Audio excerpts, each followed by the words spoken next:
நாலேஜுக்கும் விஸ்டமுக்கும் நிறைய வித்தியாசம் இருக்கு. ஆங்கிலத்தில் எப்படி சொல்லுவாங்க? நாலேஜ் விஸ்டத்துக்கு வித்தியாசம்.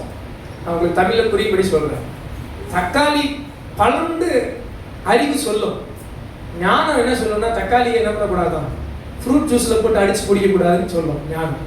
எத்தனை பேருக்கு புரியுது? தக்காளி பழம், அது அறிவு, நாலேஜ். விஸ்டம் சொல்லுமா அதை என்ன பண்ணக்கூடாது, பழச்சாறுல எல்லா பழத்தையும் போட்டு அடிச்சு குடிக்கக்கூடாதுன்னு விஸ்டம் சொல்லுமா.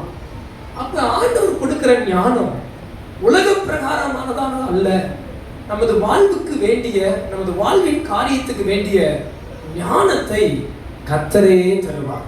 எத்தனை பேர் ஆமென் சொல்றீங்க? அல்லேலூயா. அன்பானவர்களே, இந்த உலகத்துல திறமையா முன்னேறிகள் உண்டு, அவர்களுக்காக கர்த்தரை ஸ்தோத்திரிக்கிறேன். நல்லது.